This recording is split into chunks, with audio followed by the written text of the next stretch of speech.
जी, जब हम ये बात करते हैं जैसे ये नए शिफ्ट की जो कॉस्मिक शिफ्ट होने वाला है, तो डेफिनेटली हमारे कर्मास, हमारे जो पास्ट लाइफ है वो इन्वॉल्व है, क्योंकि हम सब रिश्तों में तभी आते हैं जो हमारे प्रारब्ध लेकर ही जैसे हम आते हैं। तो जैसे आप हर एक अपने पॉडकास्ट में कहते हैं कि कार्मिक कॉन्ट्रैक्ट्स होते हैं सबके, तो आपको लगता है कि इस साल जो आने वाला साल है उसमें सब अपने कार्मिक कॉन्ट्रैक्ट्स अच्छे से निभाएंगे? वो सब निभाएंगे ये तो उन पर डिपेंड करता है, पर ये जरूर है कि ऊपर ऊपर की चीजें सामने जरूर आएंगी। अच्छा। मतलब जो जिन चीजों में आप फंसे हुए थे जी। वो सामने आएंगी। जैसे किसी व्यक्ति ने किसी से प्रॉमिस कर रखा था, मैं तेरा जी। साथ निभाऊंगा, जी। ऐसा वैसा। अच्छा, आपको लगता है? अब वो आखिरी समय आएगा। मतलब समझो कि एक लास्ट अपॉर्चुनिटी दी जा रही है, या तो बदल दो या फिर कोई और आ जाएगा तुम्हारी जगह पर। अच्छा, is that simple. So it's a shift. इसे शिफ्ट राइट। है ना। तो 9 तक समहाउ चीजें, 9 नंबर तक समहाउ चीजें चल रही थी, अब 10 आ गया है ना। 10 का मतलब एक पर आ गई बात दोबारा से, तो नई शुरुआत हो रही है। जी। या तो इस व्यक्ति को सच में अपने रिश्तों को संभाल लो, अपनी हेल्थ को संभाल लो, है ना। सारी बात कर रहा हूं मैं, हेल्थ को संभाल लो, अपनी स्पिरिचुअलिटी को संभाल लो।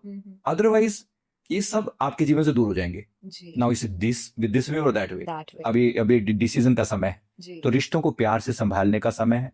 जिनके साथ प्यार करते हो और बेहतरीन ढंग से करो, और प्यार से चीजों को संभाल कर, माफी मांगकर, सामने वाले के सेल्फ रिस्पेक्ट को, क्योंकि एक नंबर है, एक नंबर हमेशा आत्म सम्मान डेवलप करता है, बिल्कुल, हमेशा कॉन्फिडेंस डेवलप करता है। तो खुद भी सम्मान से जियो, सामने वाले को भी जीने दो। रिश्तों में ये पैटर्न बनना चाहिए। इसी प्रकार जो लोग मतलब जो लोग एक लंबे समय से वेट कर रहे हैं कि जीवन में कोई ऐसी अपॉर्चुनिटी आए, वो समाज कल्याण के लिए कुछ कर पाए, दुनिया के लिए कुछ कर पाए, ग्रो कर पाए, now this is the time. Career को ग्रो करने का बेहतरीन समय है। जो लोग नई शुरुआत करना चाहते हैं, बेहतरीन समय है, जरूर कीजिए। अब नहीं तो फिर कभी नहीं।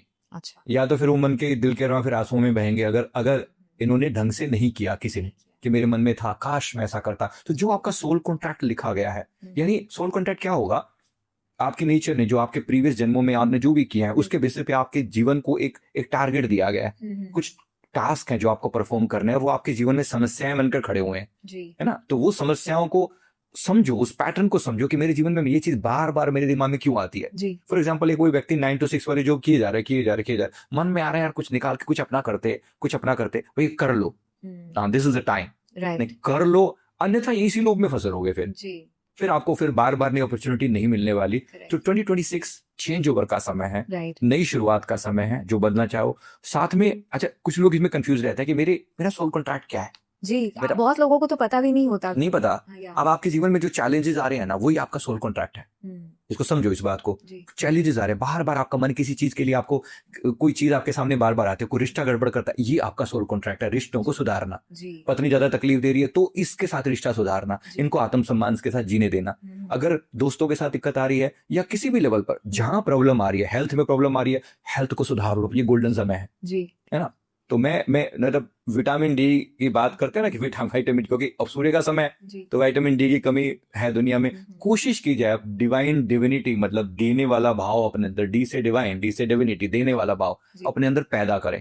Time to change, golden opportunity है, चेंज ओवर का समय है। तो इसको इस तरीके से देखा जाए और अपने सोल कॉन्ट्रैक्ट के साथ खुद को अलाइन किया जाए। जैसे मेरे किसी लोगों के मन में आता है कि यार समाज के लिए कुछ करना चाहिए, अब वो अरमान ही बन के रह जाता है अंदर। वो now is the time to take action, right. तो अगर कोई कर सकता है तो कर लो, नहीं तो फिर वो लास्ट में फिर यही बचेगा कि हम तो नहीं कर पाए, समय नहीं मिला, अपॉर्चुनिटी नहीं थी। अब अपॉर्चुनिटी भी मिलेंगी।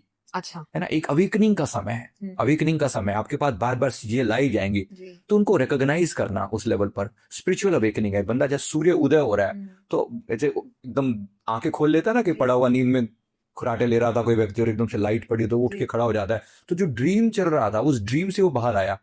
ऐसे ही हमारे अंदर जो मेंटल ब्लॉकेजेस थी, वो हमारा ड्रीम था। अब उस ब्लॉकेज से बाहर आने का समय है, गोल्डन चांस है कि करके हम नई अवेकनिंग शुरू करें, तो मतलब एक नई शुरुआत डेफिनेटली होगी। तो आपकी कहने का सर ये तात्पर्य है कि 2026 में ऑन अ स्पिरिचुअल लेवल लोगों को बहुत अपॉर्चुनिटीज मिलेंगी, जो कि उनको ग्रैब करनी चाहिए और खुद को बेहतर बनाना चाहिए। डेफिनेटली, क्योंकि अर्थ की फ्रीक्वेंसी शिफ्ट हो रही है। अच्छा, है ना। देखो, जो हार्ट पर थी अभी, इमोशन में फंसे हुए थे, किसी ने गुस्सा दिलवा दिया, मैं ऐसा मैं वैसा, तुमने ऐसा, मतलब लड़ाई वाला जैसा समय है ना। मैंने कहा था शुरू में 2025 के पिछले साल जो है ना, यही बात हुई थी कि यहाँ पर रिश्ते टूटने के चांसेस बहुत ज्यादा है ना। अब जो है जुड़ने का चांसेस बहुत ज्यादा है, रीयूनाइट होने का समय आ गया। लेकिन अब आखिरी अपॉर्चुनिटी है, अब अगर नहीं यूनाइट हो तो फिर बात गई। जी। है ना। तो और जो पुराने प्रोमिस है वो भी क्लियर करो। अच्छा। बहुत से लोगों को अपने एक्स वापस मिल जाएंगे। तो मतलब पुराने जो भी पास्ट लाइफ के प्रोमिसेस भी हाँ, इस सरफेस जीवन के जाएंगे, भी, फल मिल जाएगा। इस जीवन के भी, अच्छा। इस जीवन में भी किसी को प्रॉमिस किया हुआ था तुम्हारी हेल्प करूंगा, जी। तुम्हारे साथ ये वो जो भी वो जो सब भी सरफेस पर। वो सब सरफेस पे आएंगे। जो जो मन में प्लानिंग बनी पड़ी थी, अधूरी थी, एक बार फिर अपॉर्चुनिटी दी जा रही है, एक बार नया सूर्योदय हो रहा है। जी। लेकिन जब भी सूर्योदय होता है, कोई नया मकान बनता है, तो पुराना टूटता भी है। बिल्कुल। तो पुराने पैटर्न टूटेंगे भी, सी कुछ तकलीफें देंगे। जी। तो ऐसा नहीं कि सब कुछ अच्छा हो रहा है, लेकिन पुराने पैटर्न टूटेंगे तो बहुत तकलीफ देंगे। जी। अब जाहिर सी बात है, कोई व्यक्ति बार बार गुस्सा किए जा रहा था, है ना। अब उसका गुस्सा एक ऐसी घटना को जन्म देगा जो हो सकता है उल्टी पड़ जाए उसके ऊपर, जी। है ना, उल्टी पड़ जाए। अब या तो वो सुधर जाएगा जी। या फिर वो कहीं उसका बुरा परिणाम में उलझ जाएगा।